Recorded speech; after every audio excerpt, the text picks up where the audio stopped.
হয়তো কখনো আপনি শয়তানের কাছে হেরে গেলেন, হ্যাঁ, কখনো আপনি শয়তানের ওয়াসওয়াসায়, নফসের প্ররোচনার সাথে আপনি আর পেরে উঠলেন না, হ্যাঁ, আপনার দ্বারা আবার গুনাহ হয়ে গেল। এরকম হবে, এরকম হতে পারে, কিন্তু আশা হারানো যাবে না, ঠিক আছে না? আমরা এটা গত আমাদের পডকাস্টে আলোচনা করেছি যে আল্লাহর রহমত থেকে নিরাশ হওয়া, এটা আমাদের আলেমরা বলেন এটা কুফর। আল্লাহর রহমত থেকে নিরাশ হওয়া কুফর। সুতরাং আমরা কখনোই আল্লাহর রহমত থেকে নিরাশ, আমরা রাসূল সাল্লাল্লাহু আলাইহি ওয়াসাল্লামের সেই হাদিসে বিশ্বাস করি, বান্দা যদি এক আকাশ পরিমাণ গুনাহ নিয়ে আমার সামনে আসে, আল্লাহ রাব্বুল আলামিন তার চাইতেও বেশি রহমত নিয়ে বান্দার সাথে সাক্ষাৎ করবেন। সুবহানাল্লাহ।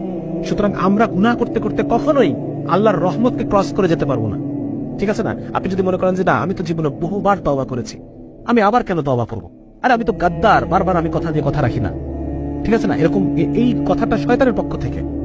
আপনি বারবার আল্লাহর কাছে ওয়াদা করবেন, আল্লাহ তাআলা এগুলোতে মাইন্ড, এমন না যে আল্লাহ তাআলা মাইন্ড করবেন, এরকম না। বরং ব্যাপারটা এরকম যে আমি বারবার আল্লাহর কাছে তওবা করব, এবং আমার শাইখ বলেন যে তওবার অভ্যাস তৈরি করা, তওবার অভ্যাস একদম অন্তর থেকে পরিপূর্ণ তওবা, খালেস। এমন না যে আমি তওবা করলাম কিন্তু মনের মধ্যে আছে যে আমি আবার গুনাহ করব, না। বরং প্রতিবার এক কঠিন তওবা আমার অন্তর মধ্যে থেকে আসবে, তারপরে আল্লাহ রাব্বুল আলামিন আমাকে প্রতিবারই মাফ করবেন।